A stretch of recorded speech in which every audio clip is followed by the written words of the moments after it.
현재 저는 JPQ, QQQI, GPIQ 같은 커버드콜 상품들을 합쳐서 약 2억 원 정도를 보유하고 있습니다. 그리고 이 포트폴리오를 통해 월배당 약 200만 원이라는 현금 흐름을 만드는데 2년이라는 시간이 걸렸죠. 아마 투자에 관심 있는 분들이라면 이 숫자와 종목을 들었을 때 곧바로 여러 질문을 던지실 겁니다. 왜 하필 커버드콜이냐? 원금 녹아내리는 거 아니냐? 모든 커버드콜이 고위험은 아닙니다. 그 돈으로 성장주 투자하는 게 낫지 않나요? 맞습니다.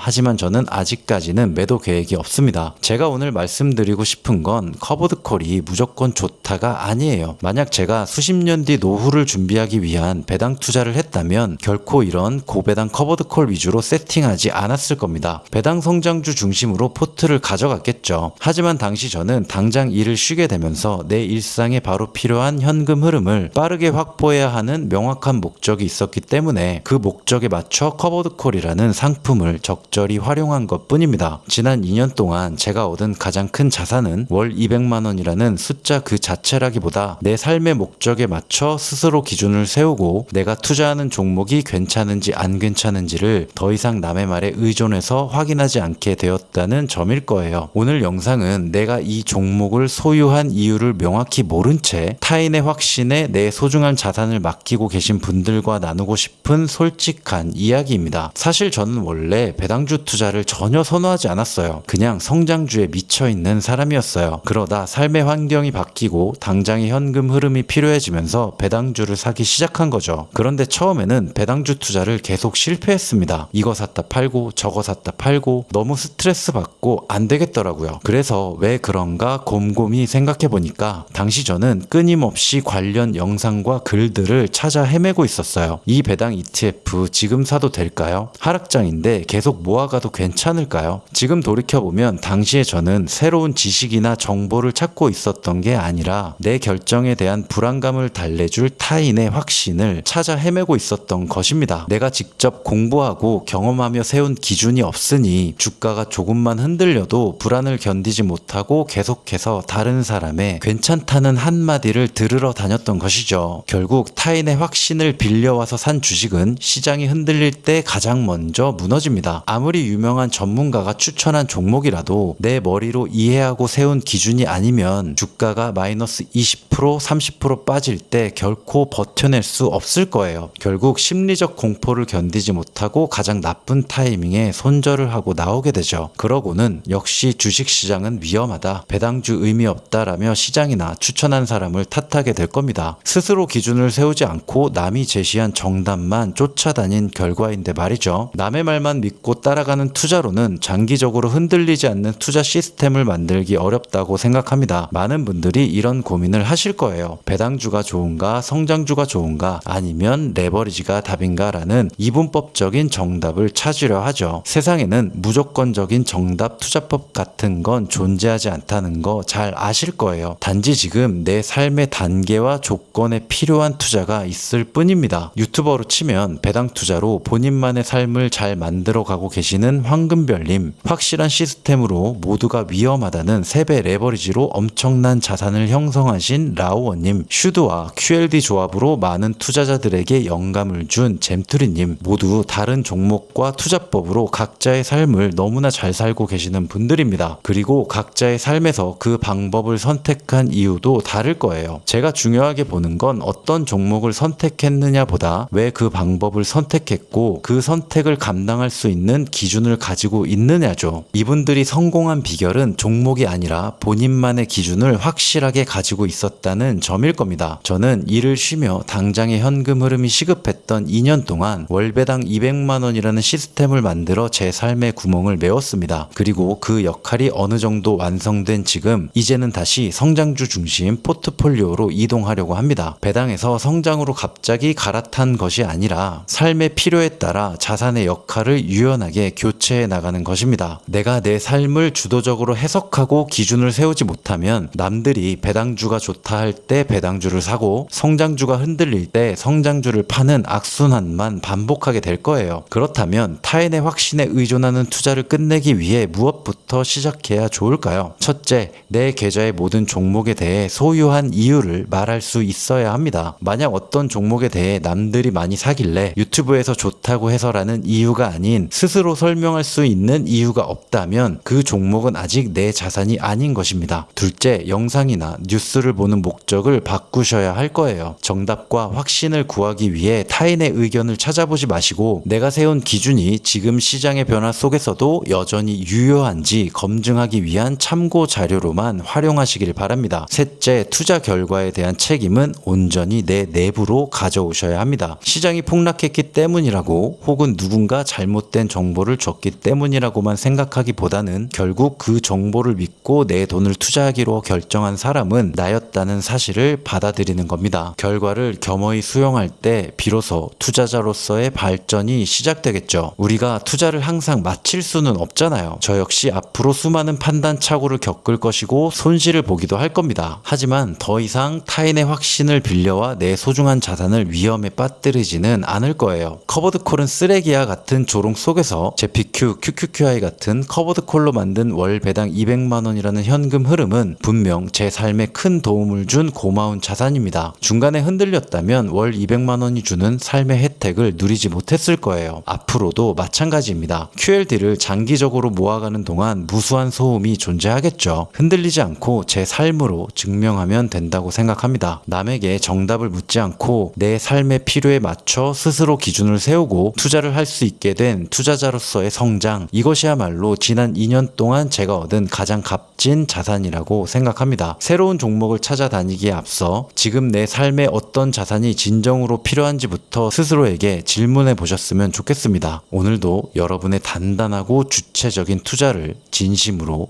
응원합니다.